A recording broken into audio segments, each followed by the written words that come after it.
हंसी आती है ये कह के कि परिवारवाद हम चलाते हैं या परिवारवाद लालू जी चलाते हैं। लालू जी का बेटा चाहे तेजस्वी हो, चाहे तेज प्रताप हो, चाहे मीसा जी हो, ये तीनों कौन आंदोलन के प्रोडक्ट हैं। उनके पिता मुख्यमंत्री रहे, माता मुख्यमंत्री रहे, तो आज मंत्री बन गए, एमएलए बन गए, डिप्टी चीफ मिनिस्टर बन गए, राज्यसभा लोकसभा के मेंबर हो गए। तो परिवारवाद इसको कहते हैं कि हमारा बेटा संतोष के बारे में लोग कहते होंगे, संतोष मिडिल पास नहीं है। संतोष एमए है, पीएचडी है, नेट किया हुआ है, जिसके बदौलत आज गया कॉलेज में प्रोफेसर भी है। और ये नहीं कि वो एमएलसी है तो उसको कोई ज़्यादा लाभ मिल रहा है। आज प्रोफेसर है, इसको 2.5 लाख रुपया सालाना महीना मिल सकता है, और वहाँ क्या है 1.5 लाख रुपया मिलता है। तो वो अपने काम, आंदोलन और सेक्रीफाइस के चलते हैं, न कि जीतन मांझी के बेटा के चलते हैं।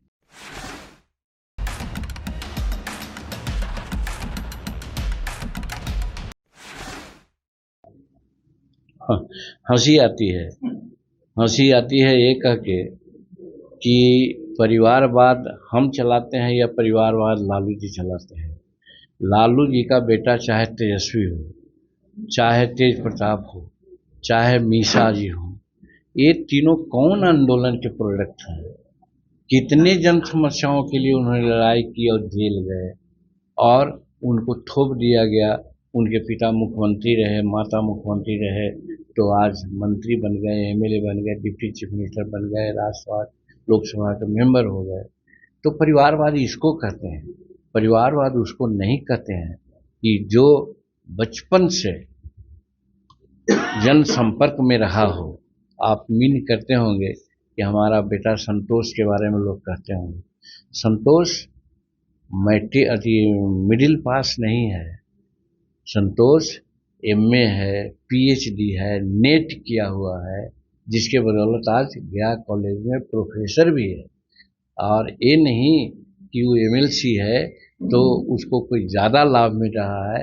आज प्रोफेसर है, इसको 2.5 लाख रुपया सालाना महीना मिल सकता है, और वहाँ क्या है 1.5 लाख रुपया मिलता है। लेकिन जन सेवा के लिए आज नहीं, शुरू से ही जब उसने होश संभाला, जब कॉलेज की शिक्षा प्राप्त किया, उसके बाद वो जानते हैं कहाँ काम किया, यूनिसेफ में काम किया था। यूनिसेफ में एक प्रखंड का प्रभारी रहा, उसके बाद वो औरंगाबाद का प्रभारी था, काम कर रहा था।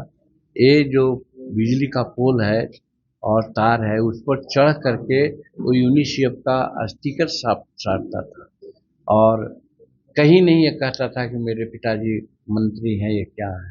क्योंकि उसके बारे में हमको पता है कि जब क्रोन जो होता है, स्टेट मालिक होता है यूनिसेफ का, और हम डिप्टी मिनिस्टर थे वेलफेयर का, तो मेरे पास आया हुआ था। उस समय संतोष बैठा हुआ था। जब मालूम हुआ उसको कि संतोष के बारे में कि मंत्री का बेटा है, वो आश्चर्य किया, अरे भाई ये तो कभी नहीं कहा कि हम मंत्री के बेटा हैं। और फिर जब राजनीतिक में आया, तो आपको बताना चाहते हैं, इसको पता नहीं, आप लोग छापिए, बताइएगा कि नहीं। 1998 में लाल कृष्ण आडवाणी जी की बैठक हुई थी यहाँ गांधी मैदान में। उस समय भाजपा ज्वाइन किया था, मेरे साथ नहीं था। और जब आगे बढ़ा उसकी कारवां, हम भी आगे बढ़ते गए। लास्ट में वो शायद हमारा उम्र या हमारे प्रति, पिता के प्रति उसका कोई कर्तव्य समझ में आया, तब फिर उधर छोड़ के कहा कि जब पिता हमारे हैं जिस पार्टी में, उस पार्टी में रहेंगे। और वो रहा, और रहने के बाद एमएलसी हुआ। एमएलसी के बाद दोबारा एमएलसी अभी हुआ है, और मंत्रिमंडल में है। तो वो अपने काम, आंदोलन और सेक्रीफाइस के चलते हैं, न कि जीतन मांझी के बेटा के चलते हैं। इसलिए ऐसे ही खबरों के लिए जुड़े रहे बिहार टॉक से। यूट्यूब पर लाइक और सब्सक्राइब करें, बेल आइकन जरूर दबाएं। फेसबुक, ट्विटर और इंस्टा पर फॉलो करें। धन्यवाद।